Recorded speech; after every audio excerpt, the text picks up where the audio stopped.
Hello and welcome to Conversations with Esther tonight, 26th of March, 2025. Today is an amazing day. I see quite a number of my very good friends in the call. Thank you. Alice, Aska, Betty, Paul, I see you there. David, I see you there from Kampala. And Paul joining us from SA, Wesley B. Paul, I want to make a request. Kindly pray for us as we begin. Paul Ngugi.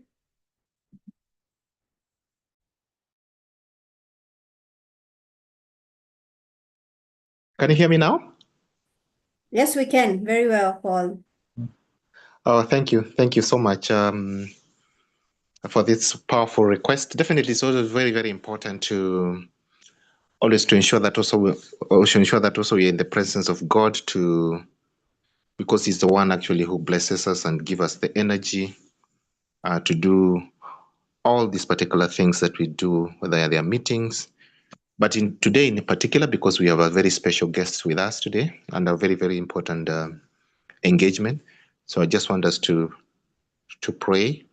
God, we come to you today, a very special day on Wednesday, to pray for our speaker, to pray for this wonderful day. We have Tobias with us to engage us on a critical topic, an important, especially topic at this point and age in our time. We want to pray for high energies. We want to pray for your presence. We want to pray for your blessings today as He delivers to us. And we want to pray all this in Jesus' name. Amen. Amen. Amen. Thank you. Thank you very much, Paul. Allow me to take us through Conversations with Esther for those that are joining us for the very first time.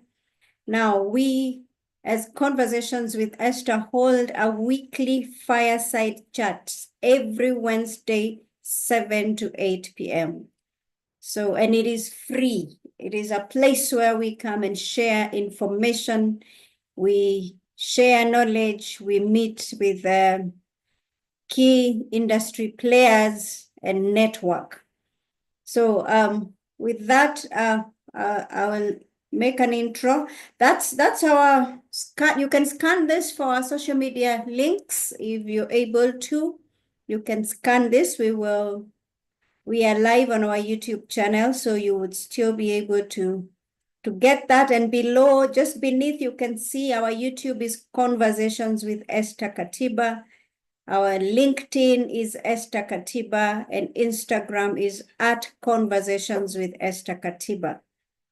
So allowing me to introduce Conversations with Esther. Conversations with Esther is an impact-driven professional platform that informs, educates, and rebuilds mindsets on matters work, organizational culture, and holistic wellness. Now, we ignite ethical and authentic leadership, promoting best practice within industries. Conversations with Esther equips the workplace with relevant legal, human resource, and holistic wellness skills through capacity building and training, motivational talks, end-to-end HR consultancy support, and mentorship programs. Now, guided by our three values, integrity, excellence, and impact, Conversations with Esther envisions a workplace transformed by candid conversations, respectable relationships, and intentional leadership. Now, this is our will. We are known for holistic wellness, mental wellness in the workplace, and we handle this using this wheel. This is our wheel. We deal with your physical wellness. We help you with your mental wellness, your financial wellness, your social wellness, your spiritual wellness, environmental wellness, intellectual wellness. Now, we offer trainings, we offer customized programs within organizations, and we help you walk the journey of holistic wellness. Just a sneak into our 2025 calendar of events.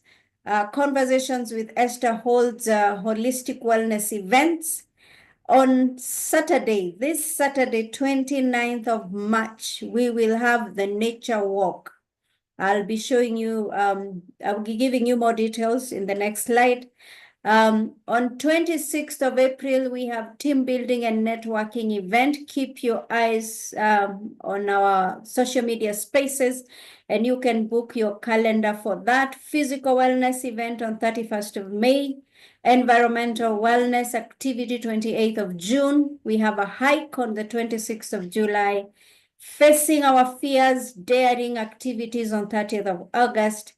We have a movie to watch and bowling day on 27th of September, mental wellness awareness event on the 25th of October, and we close 2025 with dinner and awards for wellness champions on, that is 29th of November.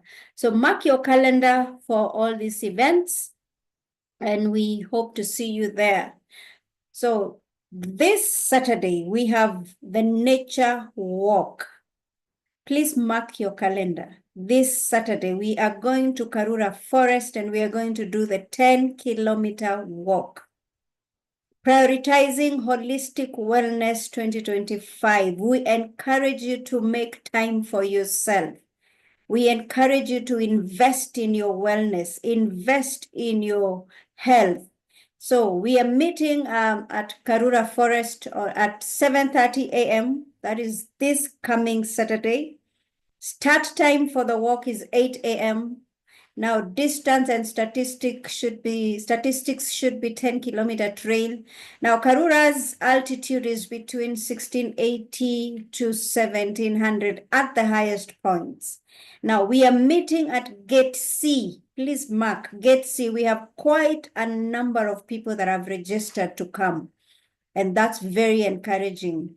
Meeting point is Gate C, Kiambu Road. That is past DCI headquarters opposite the Shark Place. Any matatu plying Kiambu Road, that is route 100 and 120, will drop you at the gate. Now mark this, the entry fee, we are not charging you anything. All you need to pay for is the entry fee. That is a citizen who are adult is 100 bob. Children, you can come with your family or friends. Children who are citizens is 50 bob. Resident adult is 200. Resident child is 100. Non-resident adult 600 and non-resident child 200. Now, if you're driving, that is a 7-seater and below is 200 shillings for parking.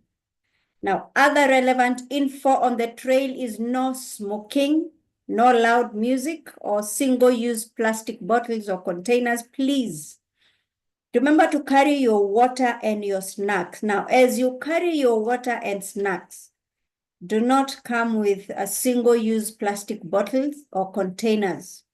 Carry your drinking water, that is in the reusable containers. The search at the gate is thorough, even for the cars. To avoid inconvenience, use reusable containers. So see you at Karura, Gate C, Kiambu Road, at exactly 7:30 a.m. Prioritize your holistic wellness. Your wellness is your absolute responsibility. So from the work and many other things, we tend to get the burnout, we get stressed. But this Saturday, we're giving you an opportunity to just take a nature walk and reflect. It helps a lot on your mental health. So tonight, and thank you, Paul, for recognizing Tobias, but unfortunately, Mr. Tobias Alando has, I know Abel will tell us this. Last minute, he's been called to a meeting at the Treasury. And he represents the manufacturing body in this country. So there's a lot of decisions that may not be made, financial decisions in this country, in the absence of Kenya Association of Manufacturers. However, we have a very able representative, Abel Mwenda Kamau. Now, our question was, are you seeking income-generating opportunities in the manufacturing sector?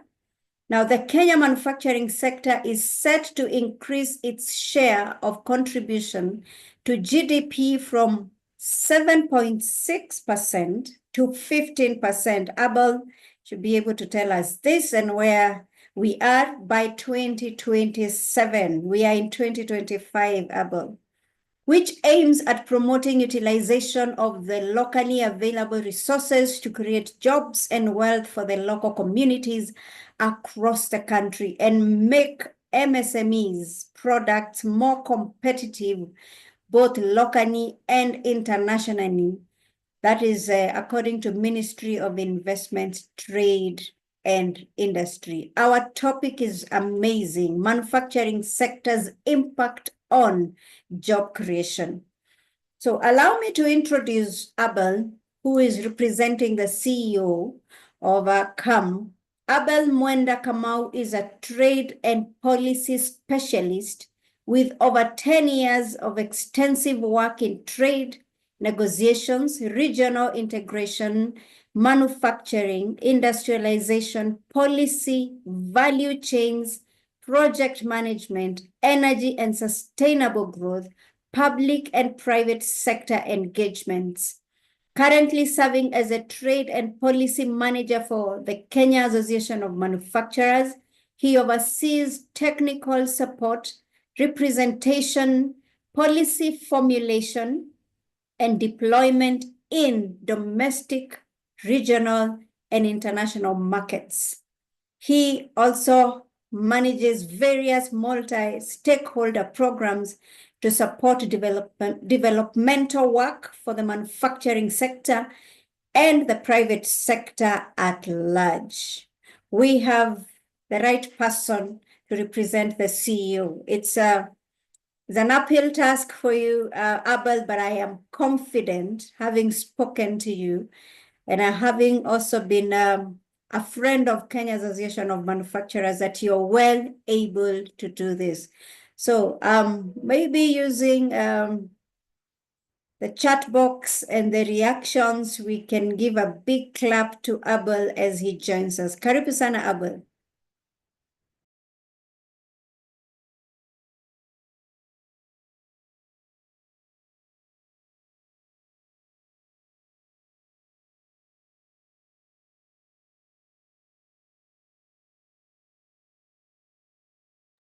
Abel, if you're speaking, you're on mute.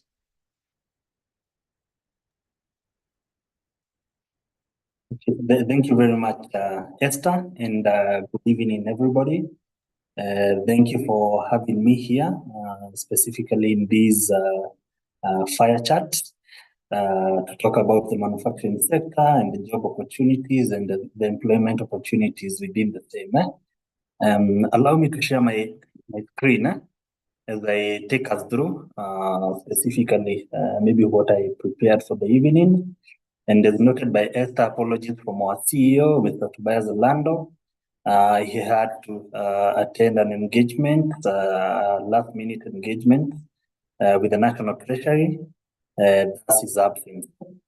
So I'll take us through these couple of slides, further look into specifically towards enhance engagement within the session, just to ensure that at least we have a conversation that will at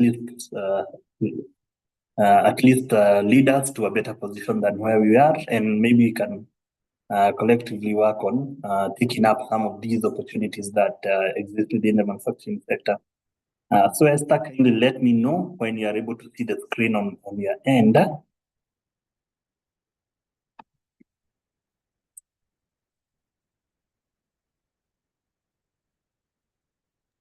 All good. You can proceed. Okay, perfect.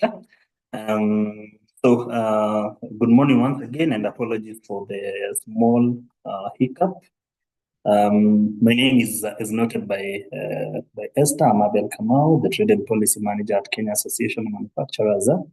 I'll take us through technically about the state of the manufacturing sector, its impact on job creation, why the manufacturing sector, how can we all plug in into the manufacturing sector directly and also indirectly, and maybe what are the key takeaways and what is the entry point for anybody who wishes to get in either as an employer, an employee, or a facilitator of the manufacturing sector, for that matter. Just to introduce Kenya Association of Manufacturers, we were established in 1959 as a representative body of the manufacturing sector. So some years earlier, about 4 years earlier, before Kenya got its independence, Kenya Association of Manufacturers was already existing. So currently we are celebrating about 66 years of being in existence, fully supporting the manufacturing sector and value add industries within the country. We aim to drive fact-based advocacy to advance a conducive policy environment for the manufacturers. Alongside these, we also provide technical support to our manufacturers just to ensure that they are continuously being able to align themselves with the realities on the ground and also the changes in the global market dynamics. So within our mandate, we provide a platform for industrialists to unite to serve interest of mutual interest and also provide a common voice for the manufacturing sector. So we do partner with government and other organizations of mutual interest to ensure that we do have that environment that ensures that we have a flourishing manufacturing sector so as to achieve the envisioned growth within the national agenda. We do represent our members across 14 different sectors. In total, we currently have about 1,300 members. And these members, we've classified them according to the UNIDO classification, just to be able to provide customized services to them, just to be able to provide really intimate services that are that can be relatable at value chain level. And for this matter, we've classified them according to 14 different sectors. These are the sectors that lie on the left of your screens. And these 14 sectors, we do have 53 subsectors under them. So for instance, in the food and beverage sector, you'd find that we have subsectors around dairy. And we have subsectors for companies in milling. So this is where you get your typical maize and wheat flours. We do have subsectors in alcohol and other beverages. This is where you'd find baada ya kazi products and also the refreshments that we use in liquid form. So we do have 53 subsectors under these broad 14 sectors. And this is just to provide that intimate customized service support to these members. We do have 7 regional offices within the country, scattered around the major regions where we do have manufacturing activities. Within the Nyanza and Western region, we do have an office in Kisumu. For the South region, we do have an office within Nakuru. For the North Rift region, we do have an office in Eldoret.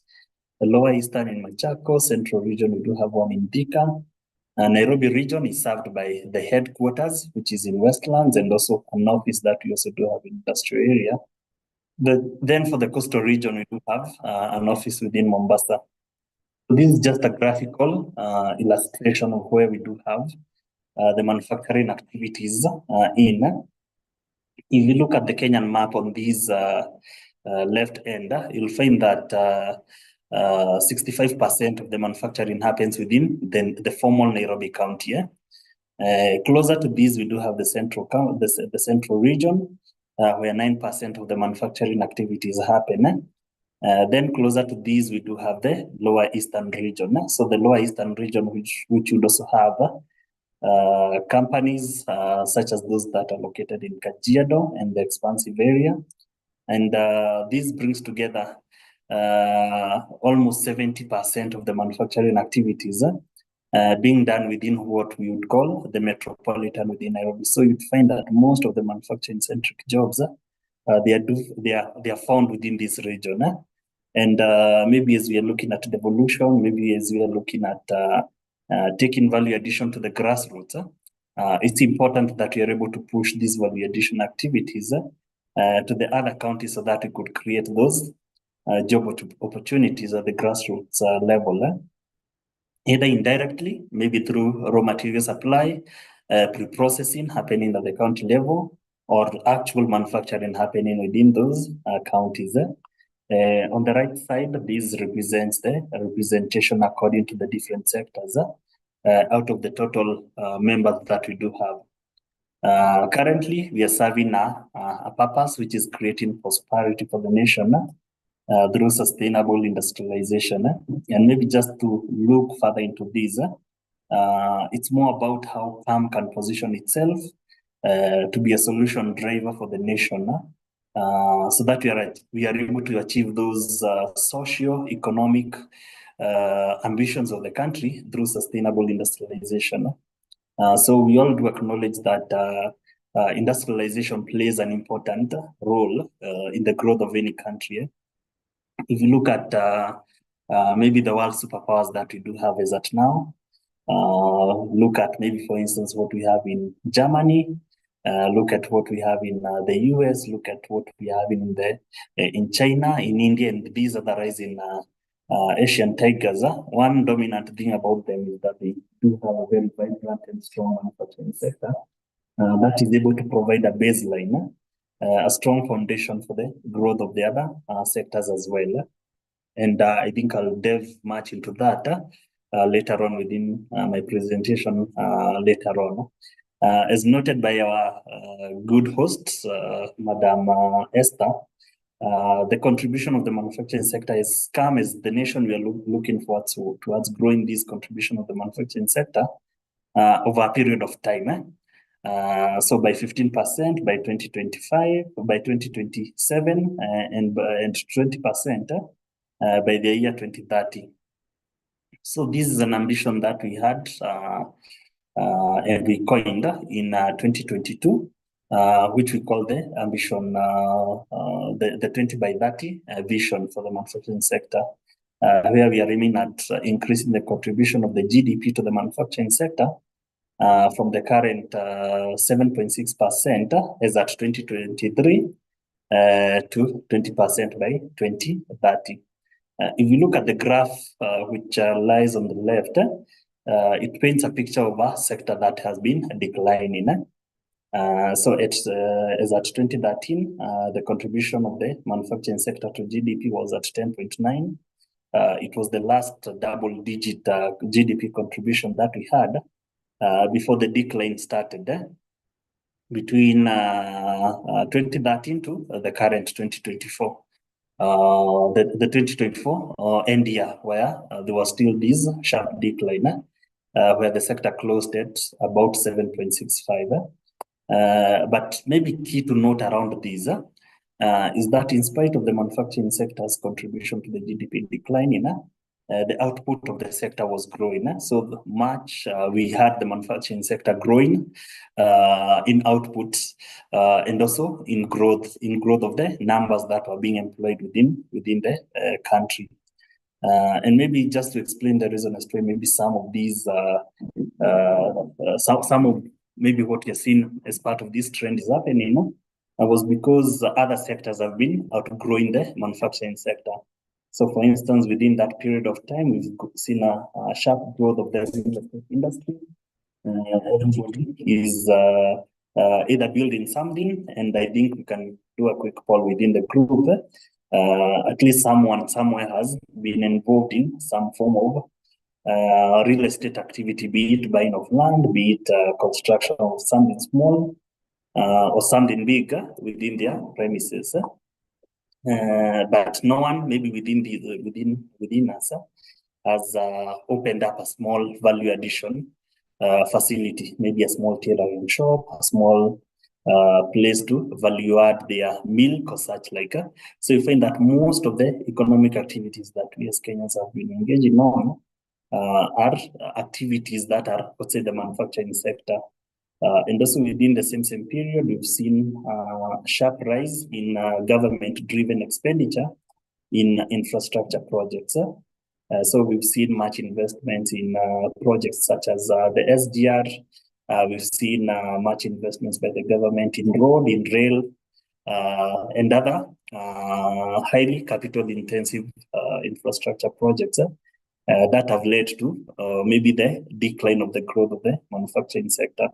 And strongly around this, KM has been advocating for ensuring that we do have local content footprint in whichever economic activity that you're doing. If you're building a railway, let us use steel manufactured in Kenya. Let us use cement manufactured in Kenya. Let us at least ensure that we have as much local content as possible in whichever economic activity that you're doing. And this would ensure that we are able to grow the manufacturing sector as well in these. However, also to note that we've had other sectors that have grown that are fully supported by the manufacturing sector. For instance, sectors such as wholesale and retail, which have grown significantly within this period of time. And you'd find that these sectors are technically having much of the inventory being sourced from the local manufacturing. So as noted earlier, maybe just going to the quick figures around it. The output of the sector has been growing. And in 2023, the latest figure that we have, the output of the sector was about 3.58 trillion. The sector remains to be the highest wage employer in the private sector. And this is behind the formal public service. So if you look at the public service employment figures, which stand at around 700, 800,000 jobs, closer to that is the manufacturing sector at 362,000 jobs. Also to note that in spite of this sector contributing to 7.6% of the GDP, it's one of the highest tax contributors of tax to the exchequer. The average figure has been about 18% of the total collections which are done by the government being collected from the manufacturing sector. So we do stand to gain a lot by ensuring that we do have a thriving manufacturing sector because of the trickle-down effects that it has largely on the economy. So this is just a graphical impression of this big ambition that we do have of growing the contribution of the manufacturing sector to 20% of the GDP from the current 7.6% by the year 2030. Alongside that, there's that big ambition of creating 1 million direct jobs. So direct jobs within the processing, within the production facilities, which technically is about a threefold growth from the current employment numbers that we do have. Alongside that is also the ambition to grow the value-added output sector from 8.5 billion USD to 50 billion within the same period. So in between that, we do have the midterm target of contributing to the GDP to 15%. But the question is this is a really ambitious program and basically a vision by the manufacturing sector, which was co-shared by the government. But with the current scenario, maybe is it still maybe feasible? And our answer to this is yes. I think we should not lose sight of maybe the larger vision that we had, just because of the challenges that we at least crossed within this time frame. But just to ensure that we continuously hammer this message and ensure that we are doing the right things towards contributing these. And there's maybe the old saying does, we aim for the stars. And if we land at the moon, it's still good enough. And at least we'll have a higher baseline to start in once we renew our strategies. Focusing on these and maybe the key driver towards ensuring these, which are also maybe the key areas that we foresee much of the employment opportunities coming from, much of the investment opportunities coming from, and basically where we see the chances for the country expanding its productive and economic capacity on. We are working on a four-pillar approach towards being able to achieve the 20 by 30 vision.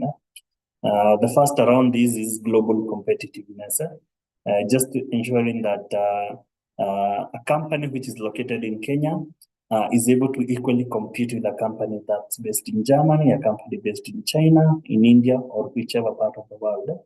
We do acknowledge that the world has significantly grown into a more interdependent and interlinked society where we are able to order anything from across the globe and have it in record time. And for that reason, and also the reason that the Kenyan market, the African market is really price sensitive, it's important that we are able to offer whatever we are offering, be it a good, be it a service, at the most globally competitive rate, which is available. And for that reason, we are working on global competitiveness, ensuring that we're able to reduce the cost of energy, we are able to reduce the cost and accessibility of raw materials to manufacturers. We are able to have a conducive tax environment that ensures that our manufacturers are able to compete on a global basis. Strongly linked up to this is the component on export-led growth. This is based on the fact that Kenya, we do have capacities that we can share with the rest of the world. You look at much of what we have within our industries, most of the industries are operating below capacity, below the 100% or 80% capacity, which is optimum, and are operating below 50% capacity. And just to ensure that we are able to get them and vamp up whatever capacity they have, we do have an export-led growth pillar that we are trying to push on. As a manufacturer, as an enterprise operating from Kenya, through the various trade agreements that we do have as a country, we do have access to about 50% of the world's GDP.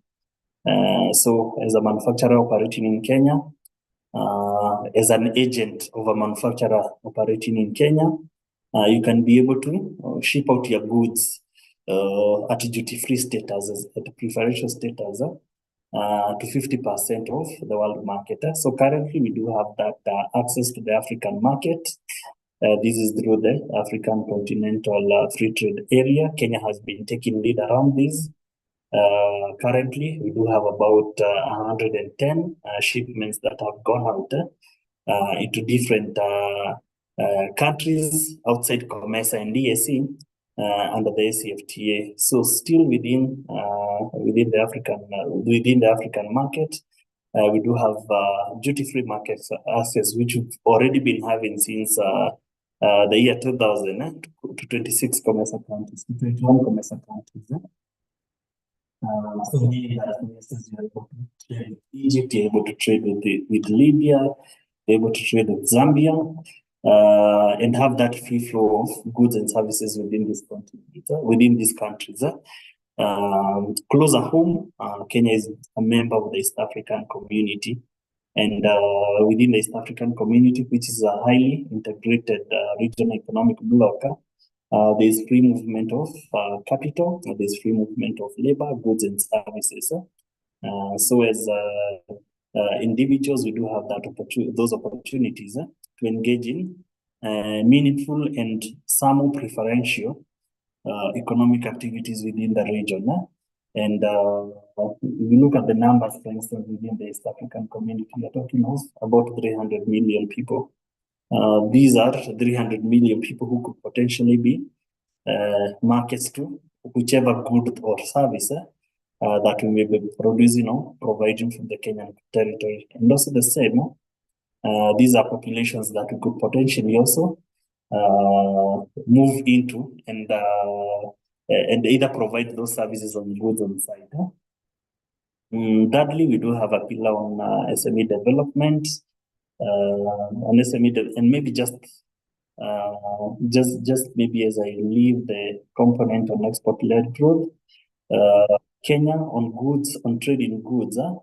Last year, Kenya exported about 920 billion worth of exports.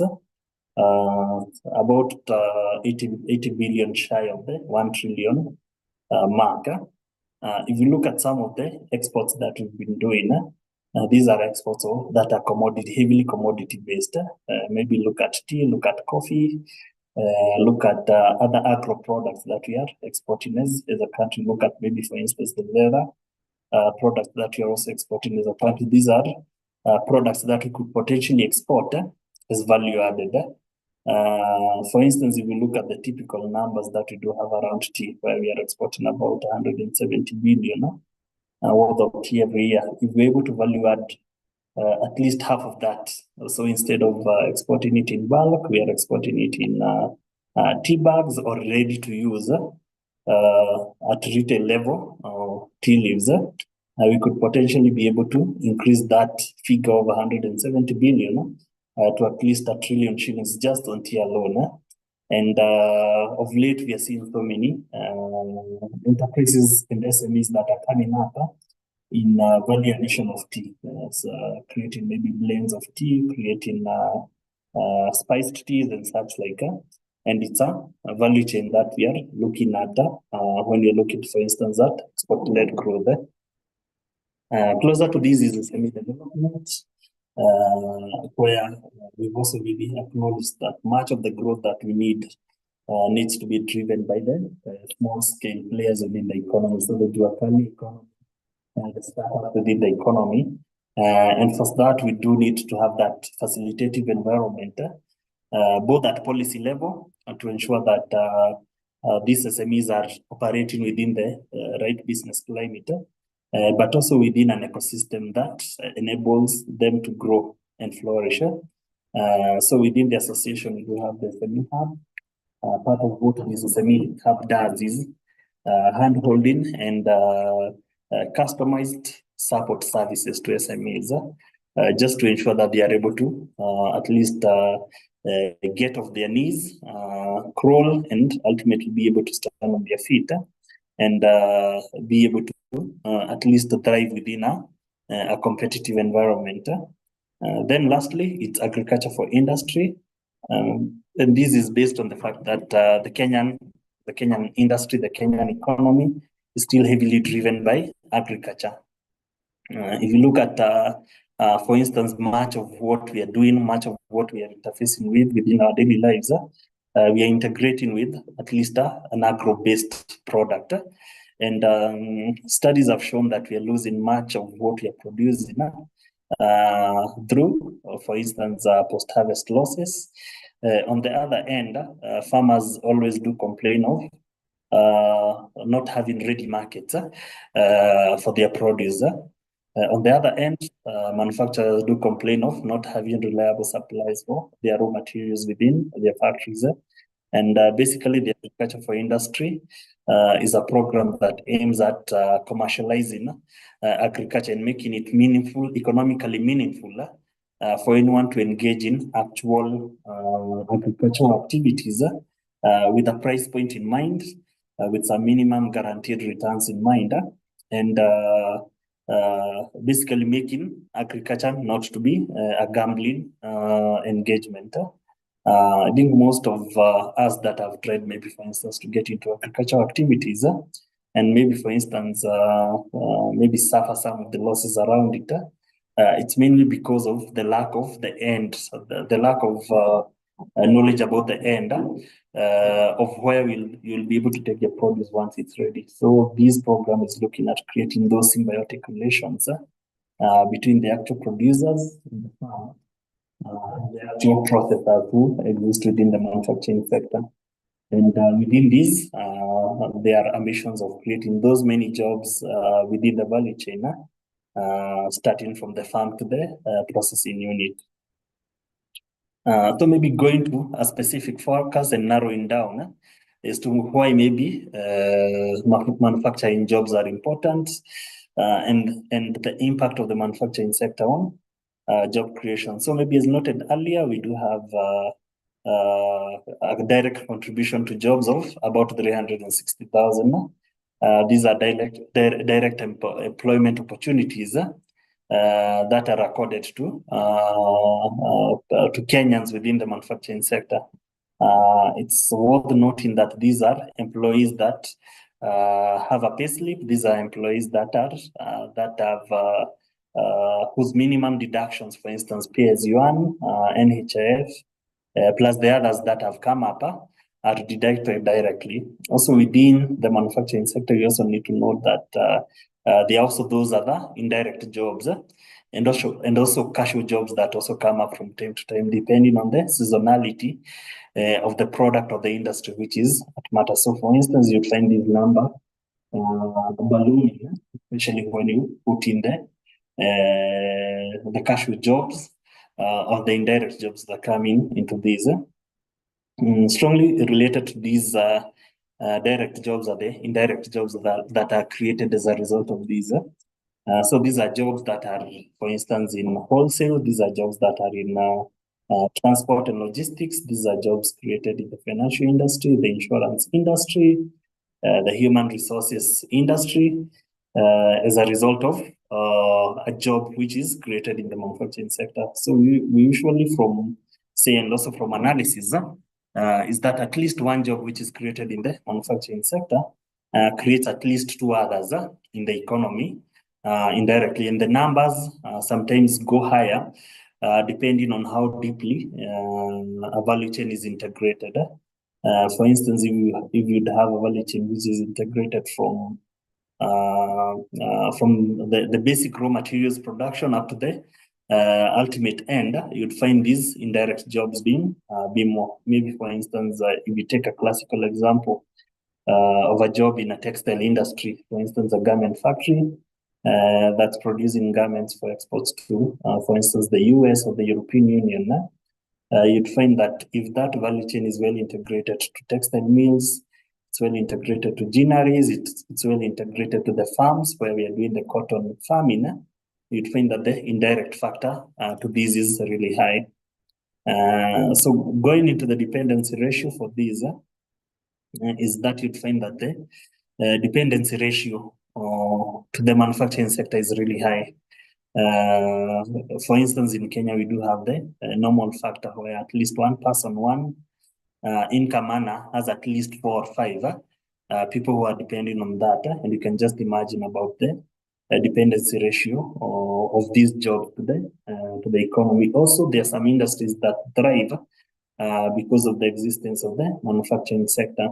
For instance, you look at various logistics related works, for instance, clearing and forwarding. You look at jobs such as the logistics, the trailers, the SGR, which is ferrying containers and raw materials from Mombasa to the manufacturing plants.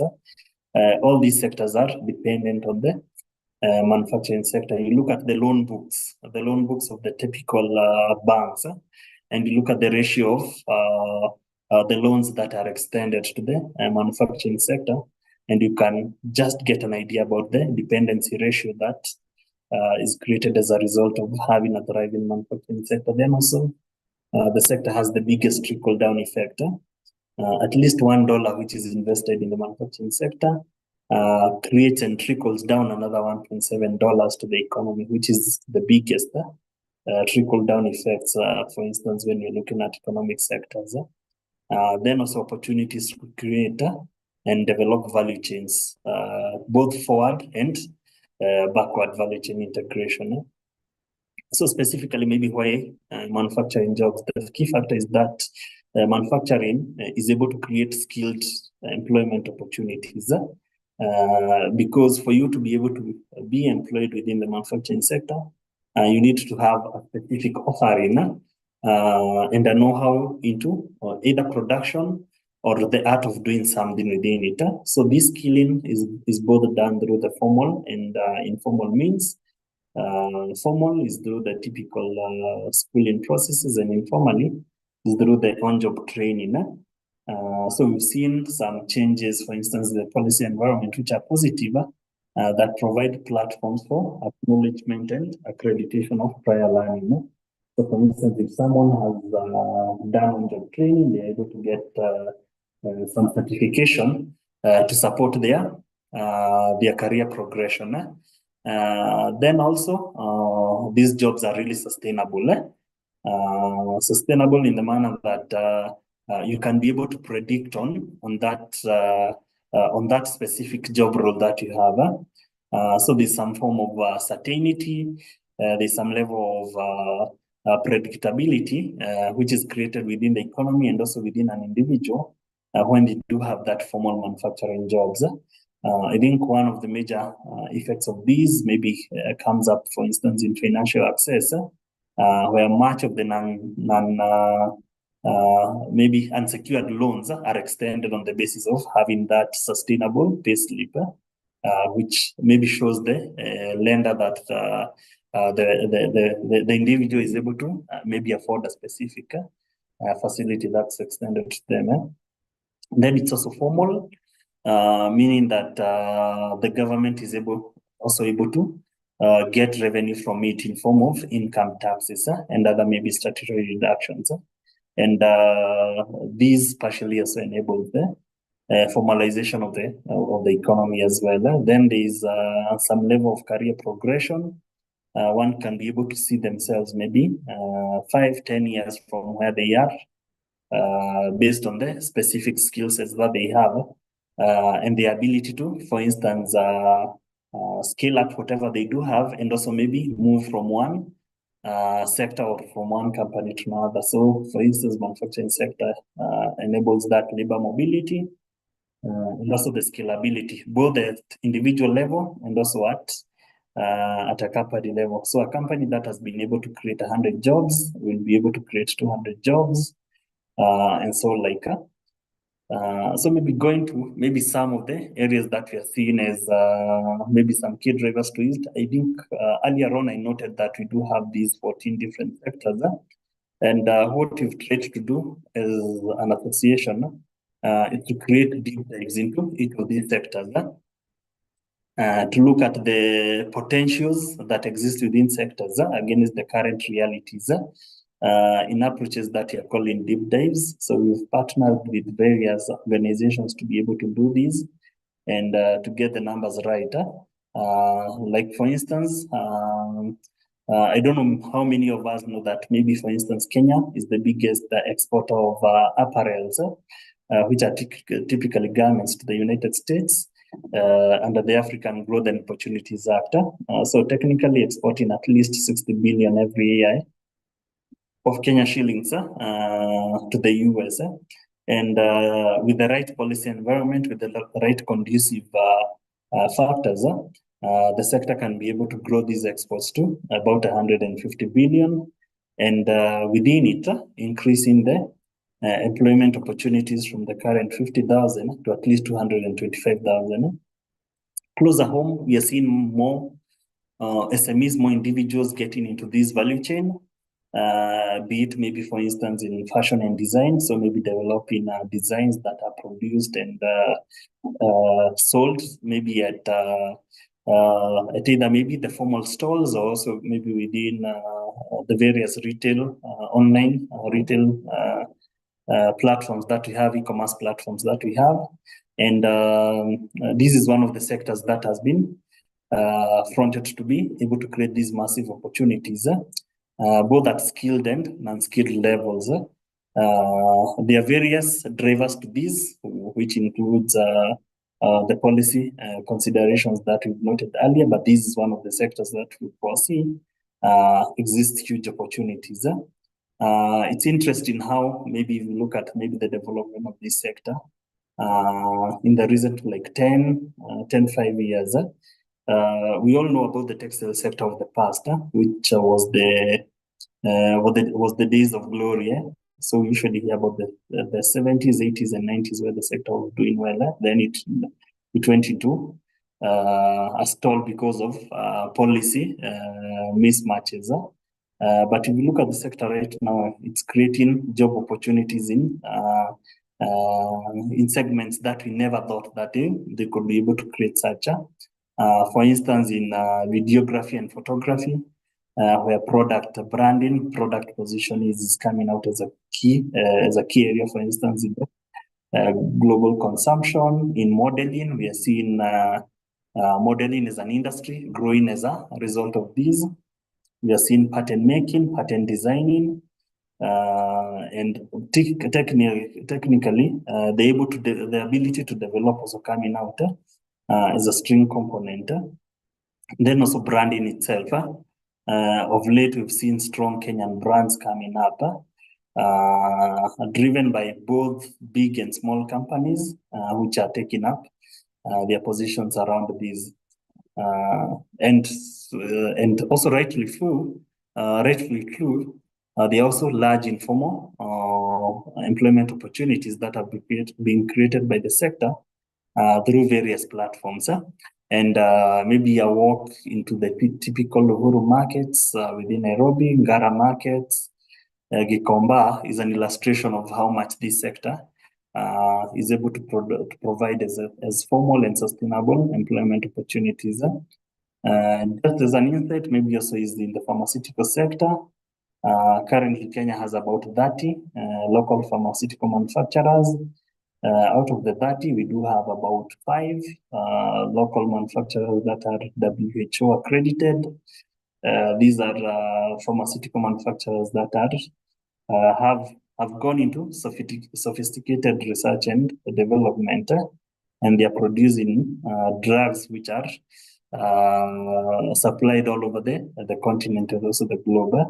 In fact, some of the HIV-related drugs, they are being manufactured locally, which is a manifestation of maybe the opportunities that lie within this sector. So for these, the sector is currently has about 20,000 direct and indirect jobs, but looking at a year-on-year growth. So maybe sectors and jobs that are linked to this, for instance, technicians that are able to maintain cold room facilities and clean room facilities with a growing skill set which is required within these. Pharmacists and chemists who are able to do formulations and support such a thriving sector is also part of what is being required within this sector over and above the larger research and development. So from the association, we've attempted to do about a deep dive on the 14 sectors to be able to bring up some of these opportunities. So lastly, this is maybe a snippet of what we have for the leather and footwear sector, which is another sector that we could potentially look at and drive employment creation and also investment opportunities from on various factors within the and elements within the value chain. I see my time is almost coming to an end, and I beg to maybe close at this.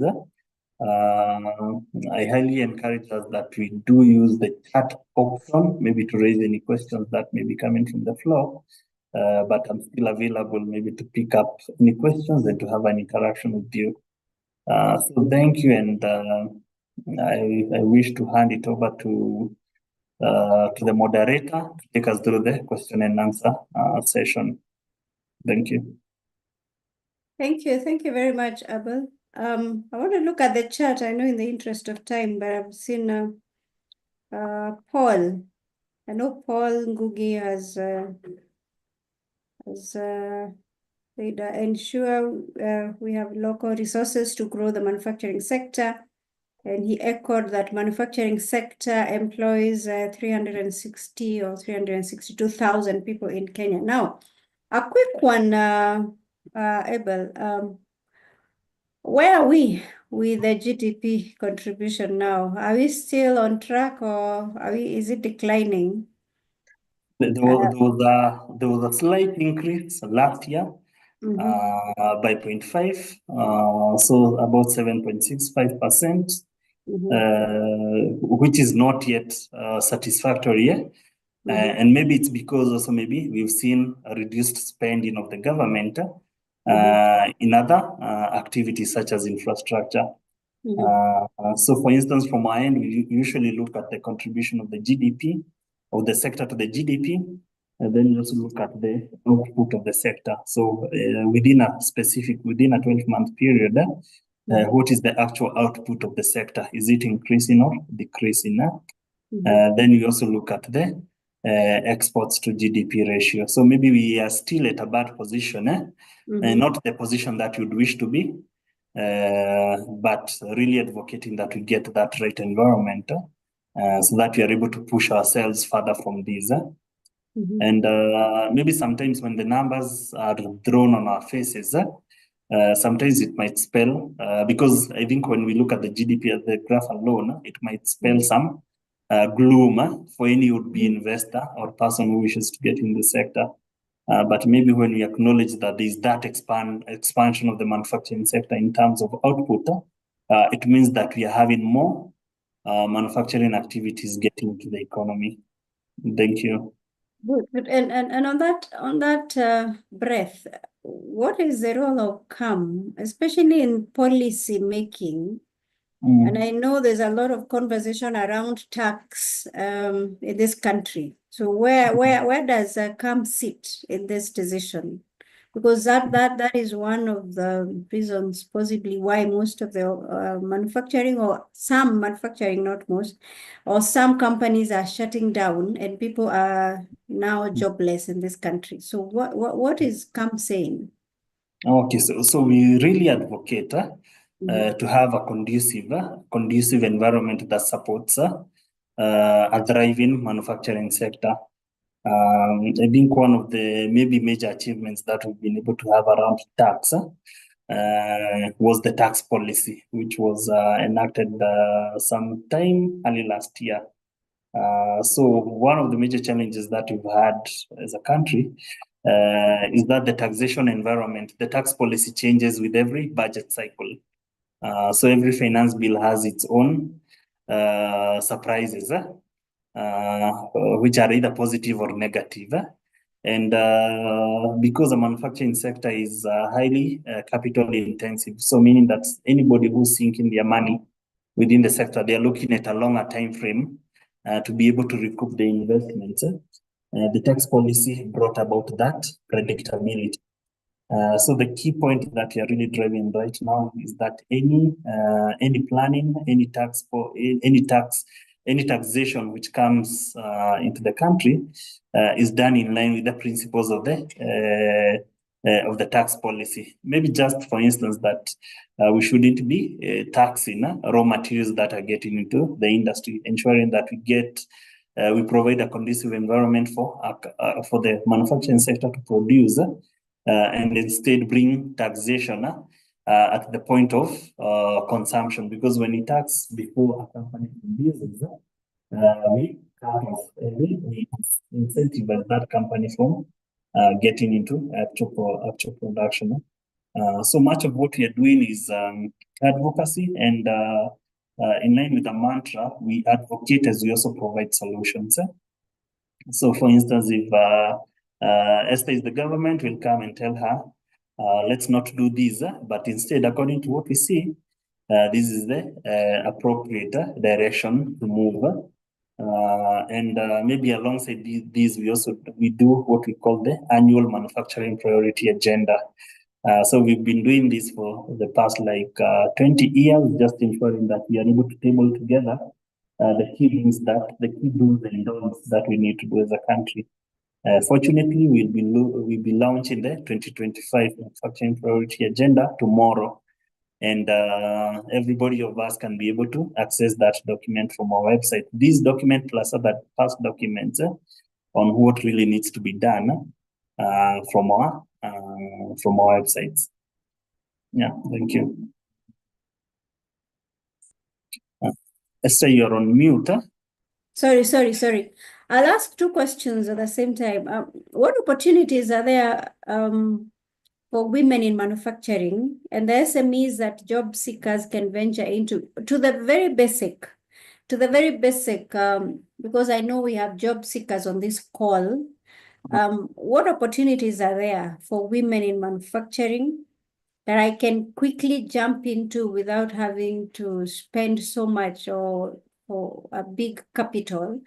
With SMEs, job seekers, maybe you can just highlight on that. And I've seen Paul has also asked, is CAM supporting or working with devolved units to spur action in the manufacturing sector? Maybe you can combine that and come completely to the level of the common mwananchi, for lack of a better word, that Esther wants to get into the women in manufacturing sector. What are those opportunities that I have and other SMEs for job seekers? What can we do with the little that we have?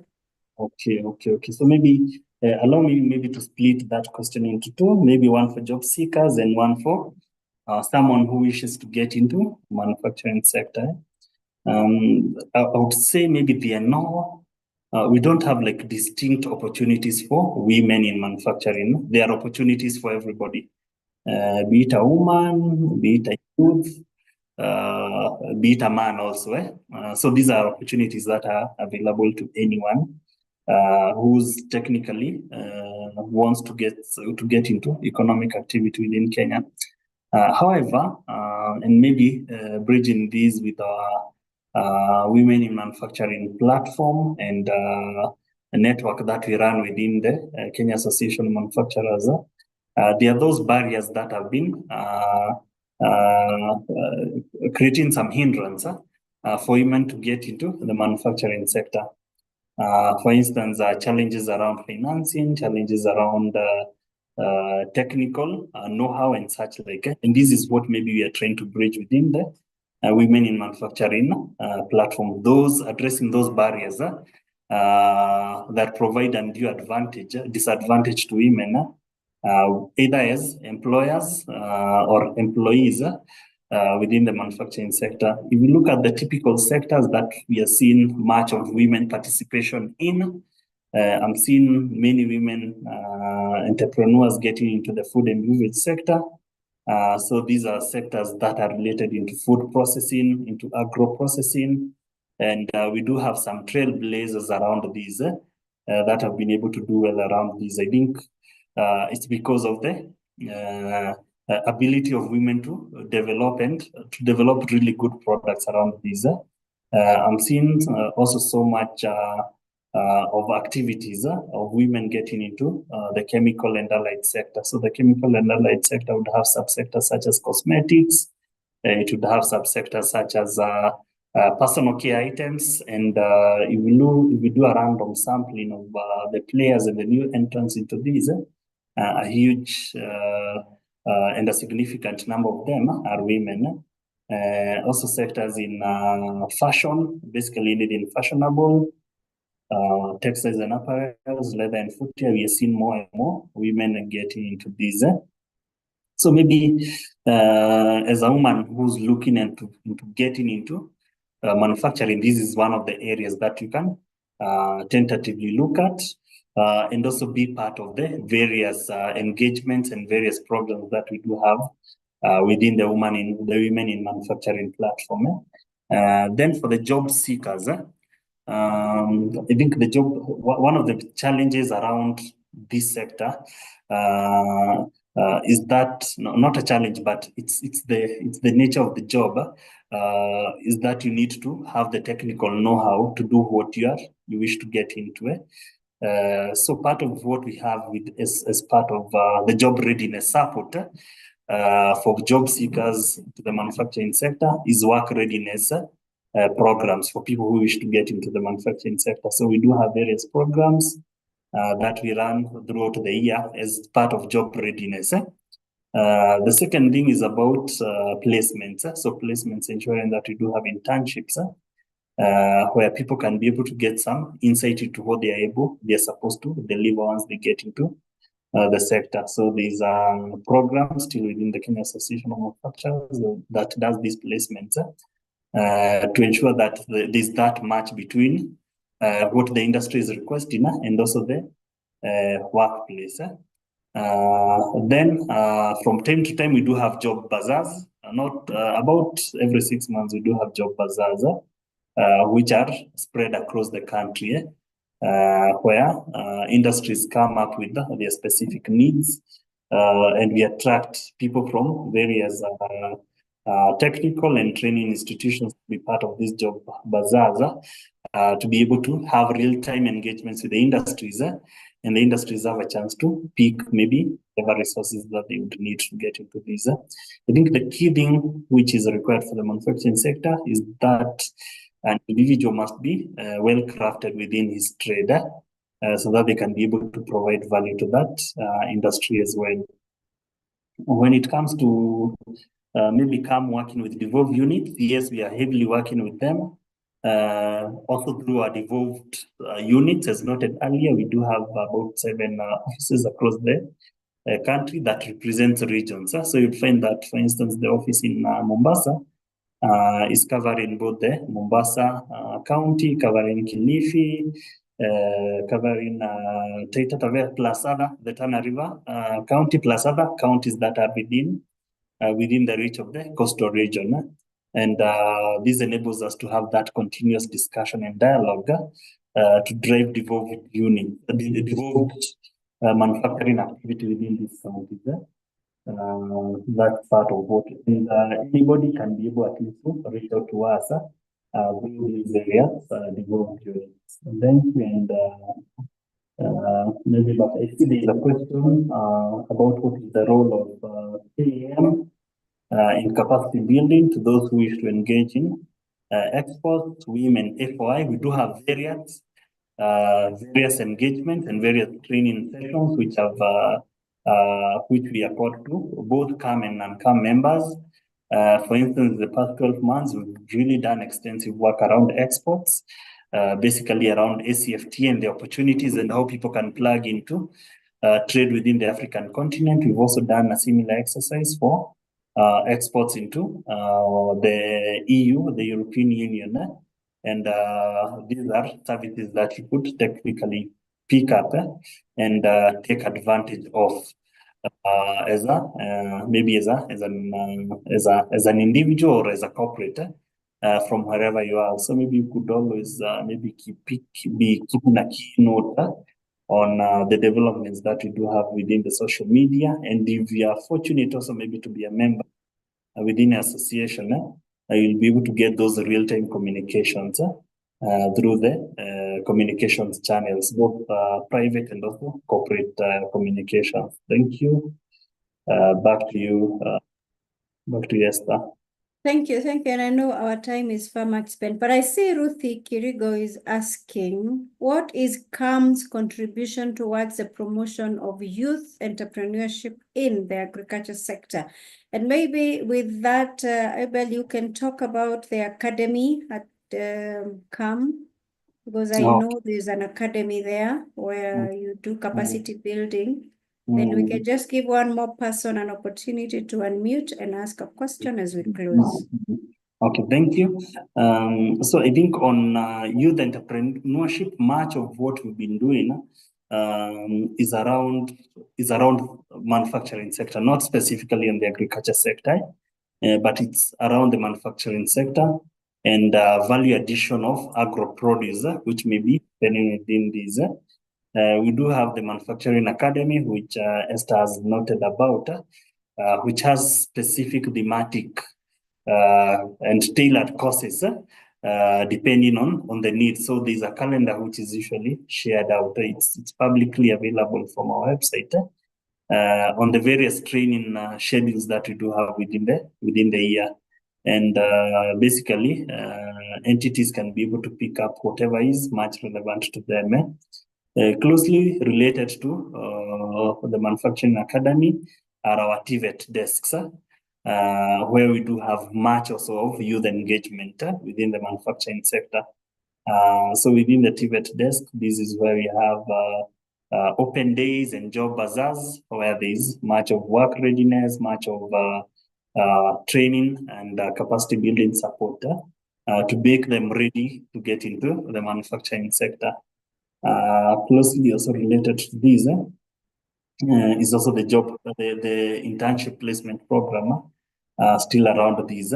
So I would say that we don't really have a program that supports youth entrepreneurship in the agriculture sector, but it's linkage with the manufacturing sector as well. So basically how they can be able to go much more into value addition.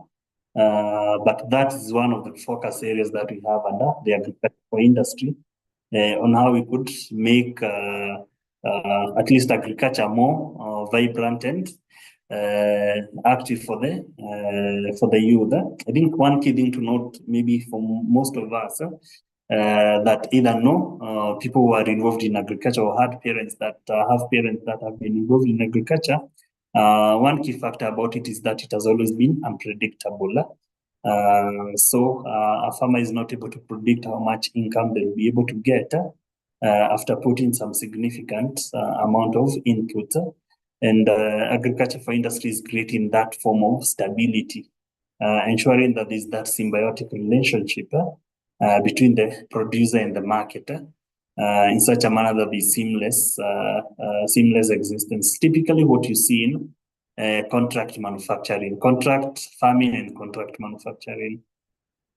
Thanks, and back to you, Esther. Thank you very much. Today we have really gone over time, 20 minutes, but it's worth. So how can these people that would really want to understand come, and maybe the agriculture for industries, the women in manufacturing, the SME advancement, and the export-led growth details. How do they get in touch with CAM for details? So maybe you can just post that so that people can directly get in touch with CAM, and even those that would want to discuss more about the academy. I know there's an academy that is empowering. Yeah, I think I've seen the email there. So kindly pick that email if you're on the call and you'd want to understand more. info@kam or kam.co.ke, and then there's abel.kamau@kam.co.ke. I think that would be good. Because, and I'm saying this, Abel, as we close, because as a HR professional, truth be told, I think there's a high reduction of white-collar jobs. I know Jay Walemba is on the call, and we are with him largely on HR. And there's the jobs are not as many as they used to be. So the opportunity to create jobs is there if our people are well equipped. So I think it's important that we also look into being job creators in the industries that we are able to, like manufacturing. But yeah, Walemba, are you able to speak as we close? I know he's very big on jobs, CVs, and searching for jobs for people. So Walemba, Yes, okay, good. Yes, I'm here. Yes. Now, thanks so much, Abel, for the presentation. I've been following closely, and as Esther said about not much of the white-collar jobs, we need to, we as job seekers need as well to think of a way out on how we can be able as well to create employment for ourselves and even employ more people that are seeking out here. As we all know that a big number of the population are the youths, whom almost half of the population are jobless. So we can use the knowledge we got from school to just be able to work around something and employ ourselves. Thank you so much, Esther. Thank you, Jay. I don't know whether I know Tobias was meant to join, but I don't know whether he managed to join later. But thank you, Abel. Thank you for the information. I know people will get in touch with you for more info. And I'll send you to the CEO with this message that we would really want a forum where we can interact with CAM and bring on board our youth so that you can be able to equip them on the area of manufacturing, agriculture, SMEs, and which areas that they may need to focus on and especially with the large number of unemployed youth. I know we have quite a number that have gone through the universities and the TVET and others, but are looking for jobs, they're not able to. So I think that forum would be very important so that they are fully empowered and that they can also ask questions on policy making, on tax and opportunities in the manufacturing sector that they can get into and possibly attach them to financial institutions, because I know financial sustainability is one of your focus areas, so that we also help reduce the unemployment numbers in the country. But thank you very much, Abel. Thank you for your time. Thank you, Amen. everyone, for staying put. I see we are still at the same numbers. That tells me there's a lot that we need to learn. Kindly keep in touch with Kenya Association of Manufacturers. Ask the questions that you need to, and I know Abel and the team will answer you. Asanteni sana. Have a good night and God bless you. Okay, thank you very much. Glad to be part of this session. Thank you. Good evening to everybody.